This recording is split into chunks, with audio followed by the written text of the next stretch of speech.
রোকেয়া দেখবে, নোয়াখালী বসে দেখবে। যেহেতু আমি নোয়াখালীর ছেলে, তো আমি চাবো যে নোয়াখালীর ক্রিকেট অবকাঠামোর জন্য তারা যাতে কাজ করেন। এত বছর পরে হয়েছে, তাও তো হয়েছে, তো এই আনন্দটা অন্যরকম।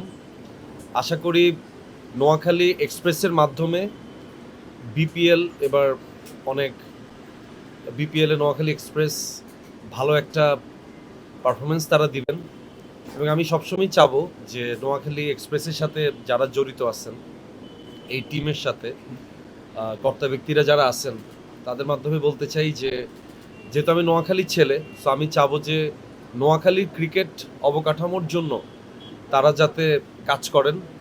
কারণ নোয়াখালীর ক্রিকেট অবকাঠামোর মধ্যে ছেলেপেলেরা যারা এখন ক্রিকেট খেলতেছেন তারা প্রত্যেকেই ভালো করতেছেন। তারপরে আপনারা যারা আসছেন, আমি চাই আপনাদের মাধ্যমেও নোয়াখালী ক্রিকেটটা অনেক এগিয়ে যাক, এই আশাবাদ আমি ব্যক্ত করি। এবং আমি যেহেতু টিমের ব্র্যান্ড অ্যাম্বাসেডর হিসেবে যুক্ত হয়েছি, তো আমি চাবো আমার মাধ্যমেও টিম এবং নোয়াখালীর মানুষ একটা পজিটিভ ভাইব পাবে।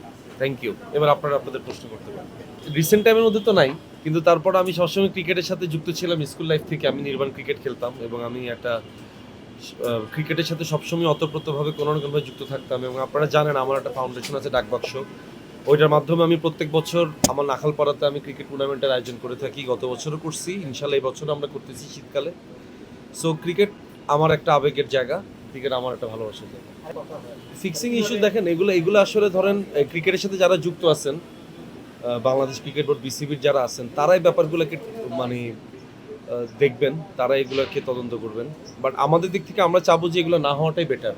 শুধুমাত্র ক্রিকেট অঙ্গনে না, যে কোনো অঙ্গনেই আসলে ফিক্সিং বলেন, দুর্নীতি বলেন, এগুলা কোনো অঙ্গনেই আসলে কাম্য নয়। সো আমাদের জায়গা থেকেও আমরা চাবো এটা যাতে না হয়। Thank you.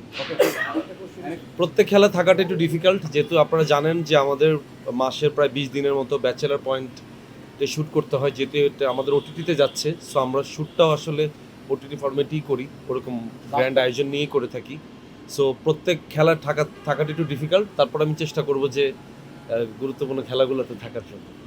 নোয়াখালী ফ্যানদেরকে একটা কথাই বলবো যে বিপিএলে নোয়াখালী এক্সপ্রেস যুক্ত হয়েছে, এবং যারা ক্রিকেট উন্মাদনার সাথে সবসময় নিজেদেরকে শরিক করেন, তারা ব্যাপারটাকে পজিটিভলি নেবেন, নোয়াখালী টিমকে ইন্সপায়ার্ড করবেন।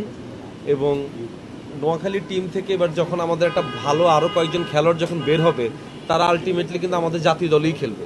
সো আমি চাই যে খেলাটাকে পজিটিভলি এনজয় করা, এবং খেলাটাকে এবং খেলোয়াড়দেরকে ইন্সপায়ার্ড করা। খেলোয়াড়রা পারফরমেন্স ভালো করবে, খারাপ করবে, অনেক কিছুই হবে।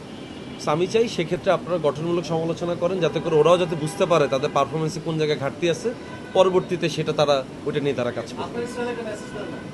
আর স্টাইলে মেসেজ হচ্ছে যেটাই হোক কাপাই দিতে হইব, ফাটাই দিতে হইব খেলি। বরিশালের জন্য একই মেসেজই দিতাম যে ভালো খেলেন, ভালো পারফরমেন্স করেন, জিতি, তারপর ভালো খেলি, তারপরে জিতেন। সবার জন্য একটাই মেসেজ। হ্যাঁ, রোকেয়া দেখবে, নোয়াখালী বসে দেখবে।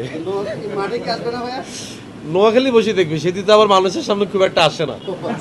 কাবিলা যেহেতু একটু সবসময় একটু শাসনের মধ্যে রাখে আর কি, তো একটু নোয়াখালী বসে দেখবে। এবং রোকেয়াও শুভকামনা জানাইছে নোয়াখালী এক্সপ্রেস টিমের জন্য। Thank you very much. Thank you for